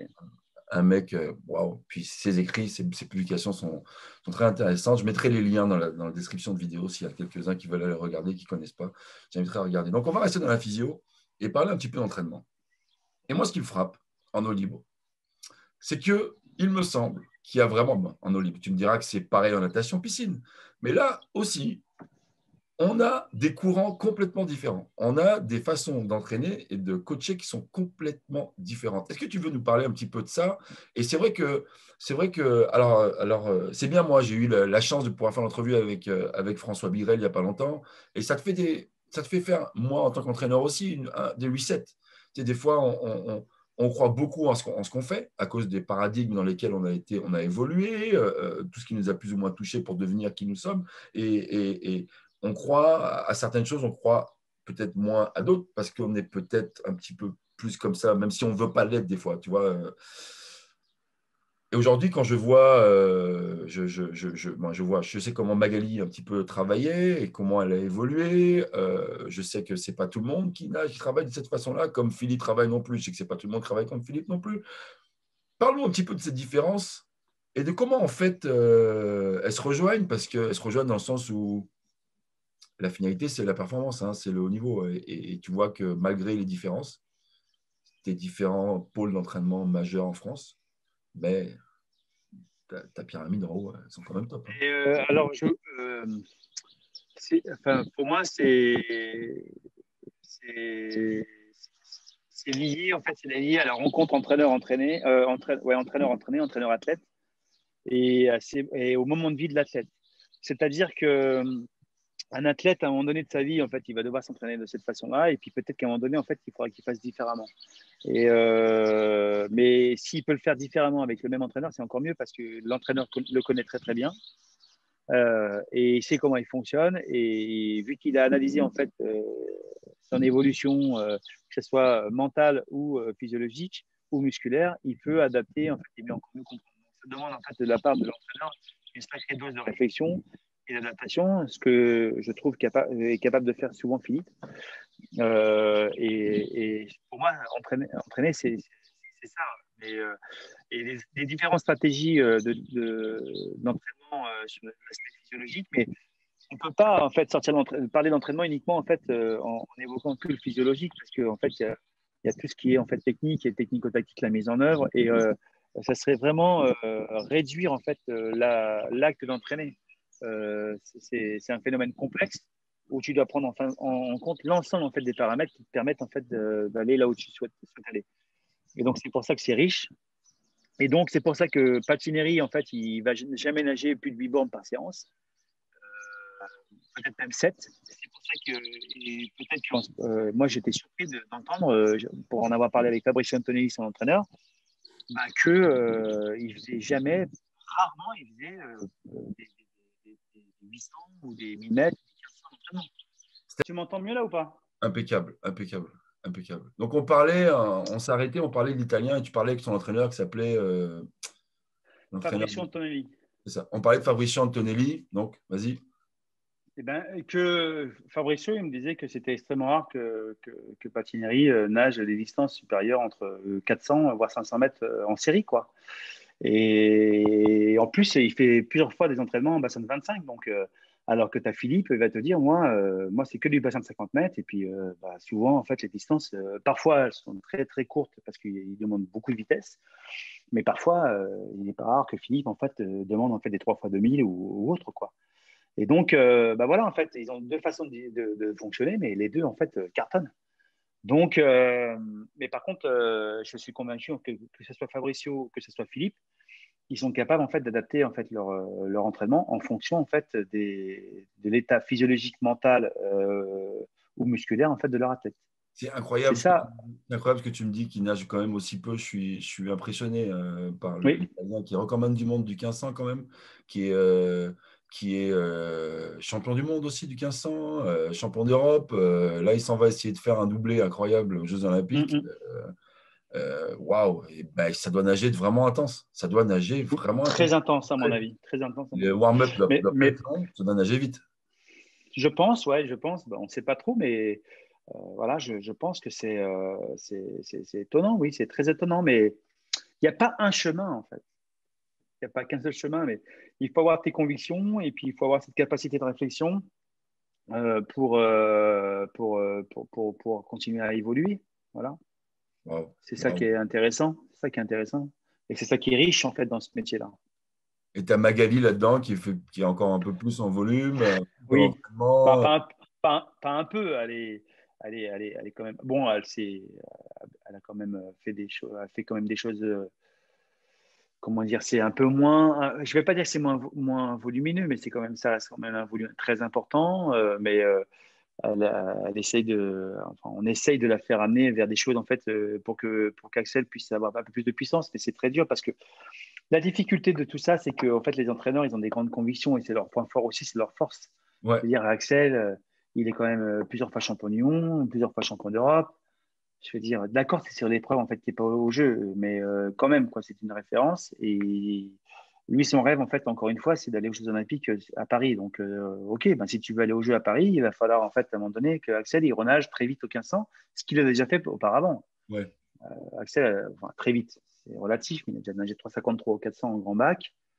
Et puis 15-18, il me semble, au 1500 en grand aussi. Donc, mais bon, voilà, il faut essayer d'accompagner. Moi, mon rôle, en fait, c'est ça, en fait, c'est d'accompagner, en fait, pour ouvrir, en fait, des réflexions, pour qu'ils s'engagent dedans et que ça ait du sens pour eux. Tu as dû avoir des bonnes discussions avec eux tous, là, que ce soit Magali, que ce soit Philippe, que ce soit. Alors, Philippe, franchement, pas trop, parce que je trouve que ça a tellement de sens ce qu'il propose. Moi, pour moi, je me retrouve vraiment dans ce qu'il propose. Voilà, vraiment, mais c'est parce que en fait, peut-être cette école-là aussi, hein, mais voilà. Mais par contre, c'est sûr que j'ai eu des discussions extraordinaires avec Eric Boissière. J'ai eu des discussions très longues avec Magali, avec d'autres entraîneurs. Mais Eric, je me souviens, j'ai une anecdote, je ne sais pas si j'ai le temps, mais Eric, il me disait, moi, je suis convaincu que Damien Catavidal, il peut être champion du monde et se qualifier au jeu en nageant que 6 bornes par séance, sur 10 bornes. Alors, je lui disais, oui, pourquoi pas. Je pense pas qu'il grand monde qui fasse ça.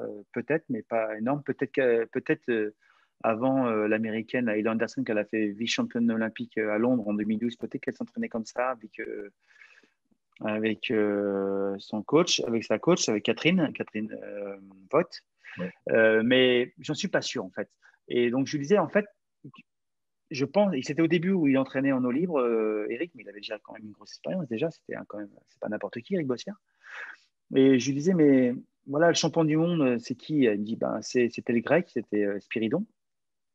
Et je dis, ben, si tu veux, pour valider ça, il faut peut-être aller voir ce qui se passe en fait à l'étranger. Donc, tu avais Thomas Lourdes à un moment donné, tu avais Spiridon. Où est-ce que tu voudrais aller? Elle me dit, moi, j'irais bien voir ce que fait le grec quand même, c'est intéressant. Et donc, bah, j'ai dit, bah, banco. Donc j'ai organisé les choses pour qu'il puisse aller passer 2 semaines avec Spiridon, avec Damien et son coach, avec Nikos. Et donc, il revient, il dit, bon, bah, les 6 bornes, on va les faire, mais pas tout le temps, en fait.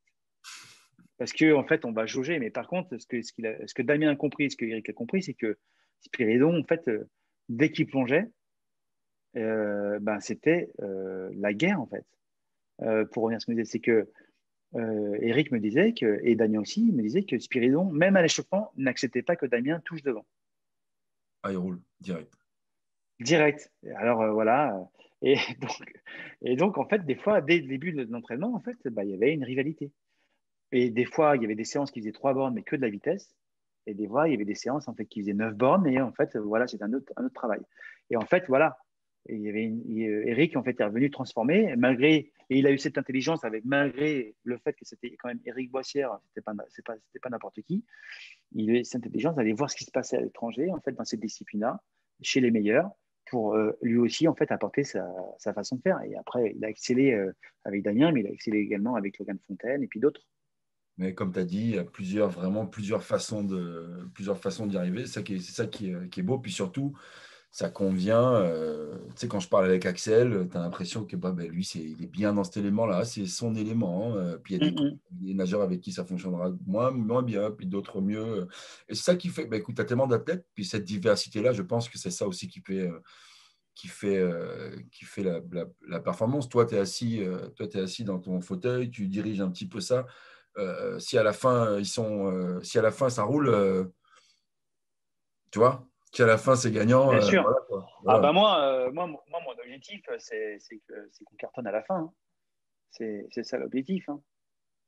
C'est clair. Bon, écoute, j'aimerais ça continuer rapidement et puis parler un petit peu de cette sale période qu'on a traversée, la période Covid, et puis savoir bon, ça c'est un point de vue peut-être plus stratégique. Vous, en France, est-ce que vous avez un plan de relance par rapport à la fédération, par rapport à tout ça? Comment ça va se passer? Quelles sont un peu votre organisation par rapport à ça à venir? Mais avant, tu as certainement tirer des points positifs encore, un peu comme l'expérience qu'on a parlé au tout début de l'émission avec Aurélie, et des points négatifs par rapport à cette période-là qui a duré. Quelles sont les belles surprises, les belles choses que tu as découvertes, que tu as appris, que tu as pu apprendre durant cette période? Parce que pour moi, ça n'a pas été juste, et ce n'est pas juste une période négative, la période de Covid. Ah non, non, non, c'est pas une période que négative. C'était aussi une opportunité pour voir pas mal de choses. Par exemple, euh, on a découvert qu'on pouvait travailler différemment, travailler, je pense, en termes de communication. Moi, j'ai énormément communiqué avec le staff. Et d'ailleurs, je leur disais, mais vous vous rendez compte quand même qu'on n'a jamais autant communiqué. Parce que d'habitude, tu les appelles au téléphone, tu les vois en compète, mais tu ne les vois pas en fait toutes les semaines. Et ben là, en fait, toutes les semaines, on était ensemble. On a partagé des choses. Moi, j'avais demandé à Julien, en fait, j'ai un ami en fait qui est chef cuistot chez Ducasse, et ben on a fait une visio où on a cuisiné ensemble, chacun chez soi. Sympa. Mais s'il n'y avait pas eu la pandémie, mais jamais en fait on aurait fait ça. Bah voilà, on a fait ça avec les athlètes de l'équipe de France. On a été jusqu'à plus de 60 en fait à faire des prépas physiques une fois par semaine avec Fabien Hort, le kiné de l'équipe de France. Voilà. Et puis l'autre chose en fait qui a été assez étonnante, c'est que les athlètes qui se préparaient physiquement à sec chez eux, ils sont revenus d'une manière extrêmement rapide à un niveau d'entraînement très élevé, hein. Ceux qui n'ont rien fait, ça a été extrêmement compliqué pour eux. Mais ceux qui ont continué en fait à avoir une activité physique quotidienne en fait, enfin régulière comme ils ont en fait habituellement, ben, tous les entraîneurs nous l'ont dit, ils sont venus extrêmement rapidement à un niveau d'entraînement très élevé. Si le côté athlétique, C'était tu continues à le maintenir, waouh, ouais, c'est clé. ouais, Moi, c'est un petit peu les ouais. conclusions que j'ai. Là. Dans l'eau, j'ai des filles qui on nage moins. Moi, j'ai des nageurs qui sont dans des conditions difficiles, qui s'entraînent beaucoup moins qu'avant dans l'eau. Mais on a fait un travail depuis 8 mois, 9 mois qui a été tellement constant, qui les a maintenus au niveau Mm, athlétique, que là, maintenant, ils nagent à l'entraînement des choses, ou même en des tests qu'on fait, waouh, j'ai vu des best time. En fait, ouais.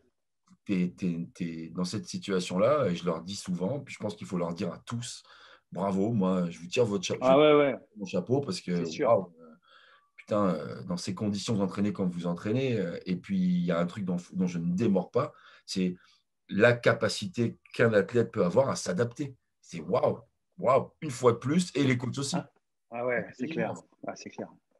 Bah, je pense que ça a été extrêmement dur pour certains. Il y a eu des phases, mais, mais en effet, la contrainte crée l'adaptation. La contrainte crée l'adaptation et une fois encore, ils l'ont prouvé. Et là, c'était vraiment exacerbé. Je veux dire, du jour au lendemain, on te dit, au fait, c'est fini, demain, tu n'as pas piscine, quoi. Demain tu n'as pas piscine. Donc, c'était dur, quoi, mais ils ont su s'adapter en grande majorité. En grande majorité. Et puis, il a fallu inventer des choses. Moi, j'ai dû, je me suis dit comment je fais pour maintenir en fait les coachs en fait avec moi et les nageurs. Donc, on a créé en fait des prépas physiques à sec en fait une fois par semaine, parfois 2 fois par semaine. Après, il fallait qu'ils me challenge aussi. Donc, à la fin avec les coachs, j'ai dit bon, une fois par semaine, il faut que je vous présente quelqu'un qui peut vous intervenir pour vous pour apporter quelque chose. Donc, dites-moi qui vous voulez. Alors, il me disait, par exemple, on a eu Oussama Meouli. Bon, bah, j'ai contacté Oussama, il a accepté gentiment. Après, on a eu Vincent Vitos, entraîneur en fait, de l'équipe de Ah, France de j'ai biathlon. participé à tes trucs, ouais, c'était génial. Voilà. Et donc, même moi, ça me challengeait en fait, pour essayer de trouver les personnes. On a eu Nikos, en fait, l'entraîneur grec de Spiridon. Mhm. Donc, c'était super, de pouvoir réaliser ça aussi. Wow, wow. Donc, c'était un peu, ça a été aussi l'opportunité de pouvoir. Moi, je trouve que ton équipe, puis la façon dont tu en parles, ben, ça a été un moyen de rassemblement important quand même, cette période-là où les vases communicants sont différentes. Donc, vous êtes peut-être rassemblés de façon différente. En tout cas, on a gardé le lien. J'ai reçu des messages très sympathiques, très sympas à la fin du confinement. Et ouais, je ne vais pas dire que c'était bien, mais en tout cas, je pense qu'on n'a pas perdu le contact. Ça, c'est clair et net. Et ça, Ok, c'était pas facile. ok. Alors, on s'en va vers la fin tout doucement, comme j'ai l'habitude d'un petit peu de dire. Je voulais te parler d'une petite dernière chose. Là, tu prépares Tokyo. Tokyo arrive, mais on sait très bien que Tokyo, écoute, les devoirs sont faits hein, quasiment. Maintenant, ça va être du détail, de l'ajustement, de l'organisation très fine. Mais ton objectif à long terme, parce que je parle de court terme là pour Tokyo, mais mon objectif à long terme, moyen terme, c'est Paris, 2028. OK. Toi, Paris 2024. 2024, pardon, excuse-moi, je suis parti. Paris, donc ton objectif, c'est Paris 2024. Paris 2024, donc gros événement pour toutes les directions techniques, ça va être énorme. J'ai reçu Jérôme Fernandez qui me disait aussi que c'était un objectif énorme pour toutes les grosses fédérations. Les fédérations sont un petit peu en compétition, mine de rien, ensemble, mais quand même en compétition. Hein. On est ensemble, mais vous, Moi, je sais pas. vous observez, on va dire, on s'observe, celles qui fonctionnent, celles qui fonctionnent moins. Enfin, c'est normal, je pense que. Je, je, alors, moi, je vois pas ça comme ça. Mais bon, écoute, Mais quand je dis pas en compétition, je dis c'est une compétition saine. On veut tous réussir, donc on s'inspire de ceux qui réussissent. ah Vous, oui, vous ça c'est fonctionnez, je sûr. suis sûr que les fédérations qui veulent fonctionner regardent comment ça se passe chez les autres. C'est plus dans ce sens-là que je disais ça. Oui, oui. Alors, ce qui est sûr, c'est que tu regardes en fait tu regardes euh, tu t'inspires de ce qui fonctionne, de ce qui réussit, et tu t'inspires aussi en fait de ce qui n'a pas fonctionné. C'est ce qui n'a pas marché. Ouais. Euh, parce que voilà, c'est toujours intéressant de voir en fait pourquoi ça a loupé. Donc oui, oui. De toute façon, l'observation elle est prépondérante pour un poste comme ce que j'ai moi ou pour un entraîneur.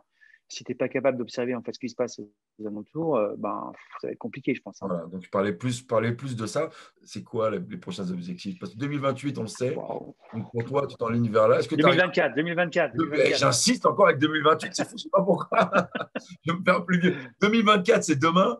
2024, Non, c'est demain. 2028, c'est mais les moi, États-Unis. il y a Paris, mais il y a avant tout Tokyo en fait. OK.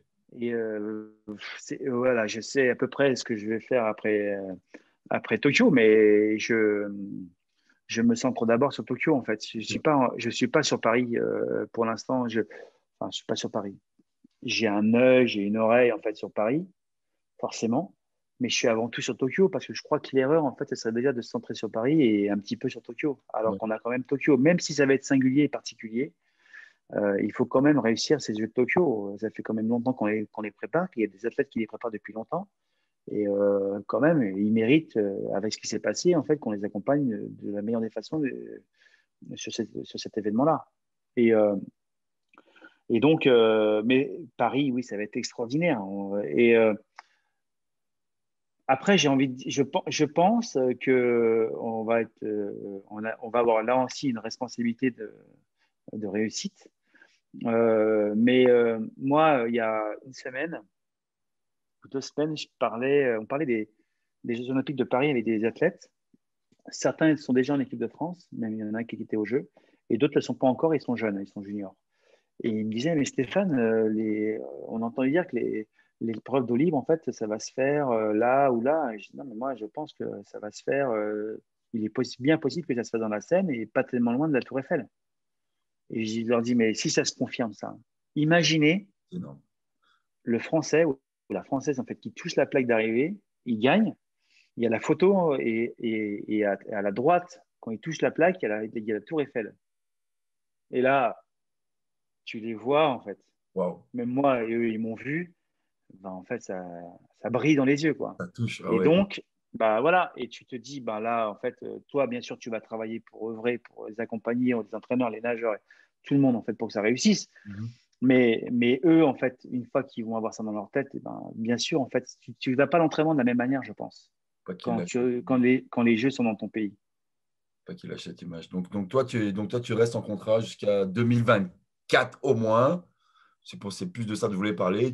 Donc tu vas en direction de Tokyo. Oui, si. Après, voilà, tu sais, ça peut aller. C'est ce que moi je suis très par rapport. Ça peut aller très vite dans notre métier. Je sais pas ce qui. Ça peut cartonner à Tokyo, ça peut ne pas cartonner à Tokyo. Donc bon, faisons Tokyo et après en fait posons-nous et après on verra. Bon, Mais je sais que je sais ce que je veux faire, je sais ce que je veux pas faire Mais voilà, chaque étape, chaque chose, Chose ensemble. voilà, on s'entend. Voilà.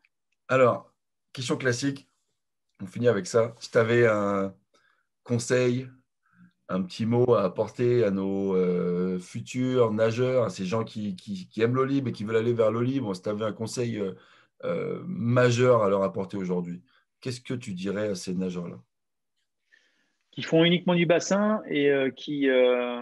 À ces nageurs de distance qui ne savent pas, peut-être pas encore qu'ils peuvent devenir des bons nageurs d'eau libre, ces nageurs de distance qui croient déjà aussi en l'eau libre. Bah, moi, ça dépend. Enfin, si on a le désir de vivre des moments singuliers, il n'y a rien de mieux que le sport de haut niveau et de gagner.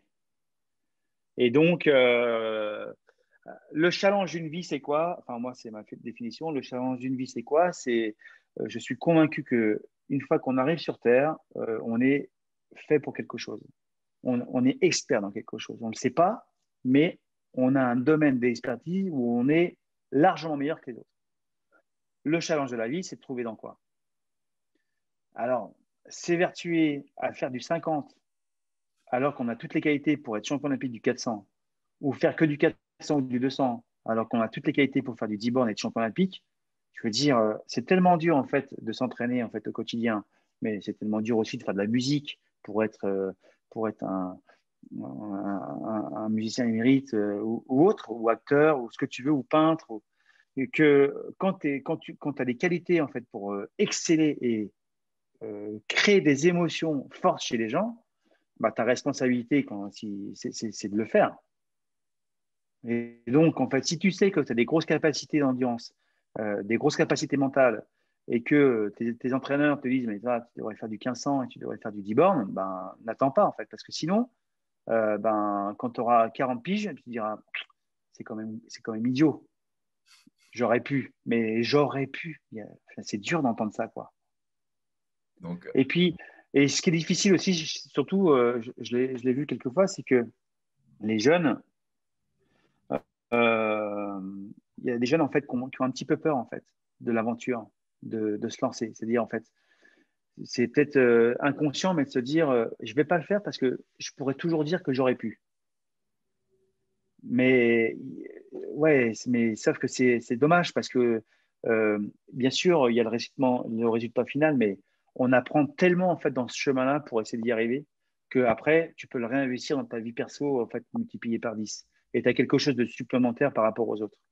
Et ça, c'est super important. Je dis souvent en fait aux parents qui sont un peu inquiets, ils disent ouais, mais bon, c'est beaucoup d'entraînement et tout. Ils disent ouais, mais sauf que vous imaginez un peu ce qui est en train de construire votre enfant, c'est que il s'entraîne 2 fois par jour. Il est obligé de s'organiser en fait pour son travail scolaire, pour être également en fait avoir des résultats positifs à l'école, avoir des résultats également dans son sport. Et donc en fait, il est obligé de s'organiser sa vie. Les autres en fait, qui font pas du sport, qui font pas d'autres activités, ils rentrent chez eux et puis ils construisent rien en fait par rapport à ça. Enfin beaucoup moins en tout cas. Et donc eux, ils sont obligés en fait, ils ont compris très tôt qu'ils étaient obligés de s'organiser au quotidien en fait pour exceller en fait dans différents domaines. Dans une entreprise aujourd'hui, en fait, ça n'a pas de prix, ça. mhm. Ça n'a pas de prix. Non, c'est clair, c'est clair. Bah, merci beaucoup, Steph, pour ces bons mots. Et toi, aujourd'hui, en tant qu'homme, s'il y a une chose que le sport t'a enseigné dans ta carrière d'athlète de haut niveau, parce qu'on n'en a pas beaucoup parlé, mais bon, tu en as gagné quelques médailles, tu as quand même été champion d'Europe du 25 km, tu as gagné le traversée du lac Saint-Jean, des médailles au championnat du monde. Bon, je ne voulais pas trop revenir là-dessus, hein, parce que bon, ça nous a dépassé. Et bon, de toute façon, aujourd'hui, tu es aussi grand d'un bord que de l'autre. Donc, je voulais plus parler plus parler de ce Oui, bord-là. oui, bah oui, oui. Mais qu'est-ce que tu retires, toi? Qu'est-ce que tu retiens, toi, en tant qu'homme aujourd'hui? Qu'est-ce que tu as appris de ton sport? Quelles sont les leçons que tu as tirées? Bah, moi, mon sport, il m'a permis de réussir la première partie de ma vie. Voilà, je suis dans une position professionnelle aujourd'hui, en fait, grâce au sport. Moi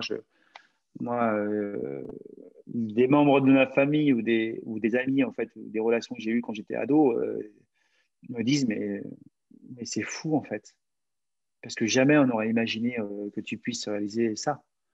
Mais même moi, en fait, Greg, Et grâce au sport, grâce aux rencontres que j'ai faites, on a parlé de Claude tout à l'heure, la dernière fois, on a parlé. Moi, j'ai plein de personnes en fait que j'ai rencontrées qui m'ont dit non mais tu peux faire ça. Hein. Moi, j'ai dit là non, c'est pas possible. Mais en fin de compte, si. Et grâce au sport, en fait, j'ai rencontré des personnes et je me suis convaincu, je me suis formé et je me suis construit pour réussir à essayer d'avancer petit à petit en fait dans ma vie. Et voilà, c'est ça que le sport m'a apporté. Et c'est d'une richesse incroyable. Wow, Et wow. j'espère que ça va continuer. Ah, c'est pas fini. C'est que le début. C'est que le début. Alors je ne l'ai pas dit au début, mais on va avoir une deuxième partie avec Stéphane Leca. Hein. Obligatoire, le contrat n'est pas signé, mais presque signé. Rendez-vous après Tokyo. Rendez-vous après Tokyo. On fera un petit débrief. Je souhaite bonne chance à toute l'équipe de France. Bonne chance à toute ton équipe, Steph. C'était vraiment sympa de t'avoir. Merci beaucoup. Merci beaucoup. C'était vraiment, vraiment spécial pour moi de discuter un peu de livres avec toi. D'ailleurs, je commence à avoir beaucoup de livres dans Oui, mes, dans mes épisodes. Donc, c'était All the Talk, le numéro 51 déjà. Donc, merci Stéphane et à très bientôt et bonne chance à Tokyo. merci à toi. Salut, bye bye. Ciao.